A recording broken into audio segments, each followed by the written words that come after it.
সম্পাদক ও নাগরিক প্রকাশনের প্রকাশক জনাব সুফি সুফিয়া। দুপুর 2টা থেকে রাত 8টা পর্যন্ত।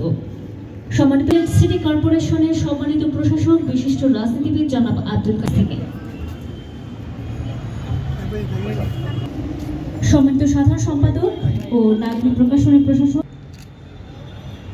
সাহিত্য সংস্কৃতি চর্চা সিলেটে অতীতকাল থেকে চলে আসছে।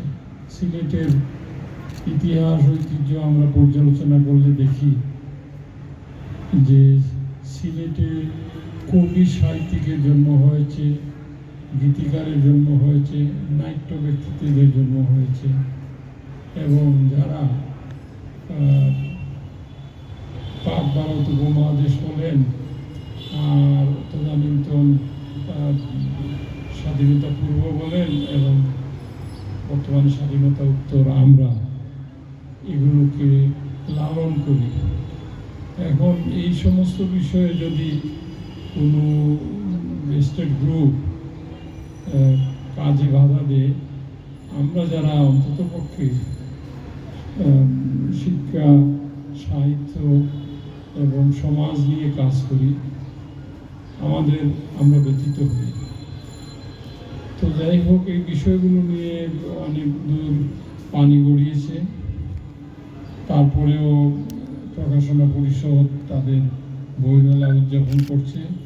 যে কয়দিন তাদের এই বইমেলা উদযাপন করার কথা, সেইটুকু সিটি কর্পোরেশন যেহেতু শহীদ মিনারের মালিকানাধীন, সিটি কর্পোরেশন অনুমতি দিয়েছে। আশা করি এই বইমেলা পাঠকদের জন্য একটা দ্বার উন্মোচিত হয়েছে। মানুষ এই বইমেলায় আসে একসাথে অনেক লেখক, কবি, সাহিত্যিকের বই সংগ্রহের জন্য। আশা করি সেই অবস্থা হবে।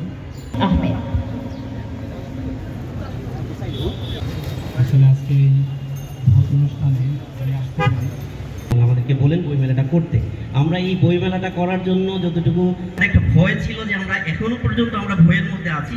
যেমন ধরেন আমাদের অনেক যেন আমাদের প্রকাশক পরিষদ যাতে সব সময় করতে পারে, এই ব্যাপারে আমাদের বই মেলাটাই মূলত সিলেটের বই মেলা, এবং সিলেটের শিল্প সংস্কৃতি সমস্ত কিছুর ধারক বাহক হয়ে হয়। এই দল করছে, সেই দল করছে বলে আমাদের সদস্যদের ট্যাগ দেওয়া হয়।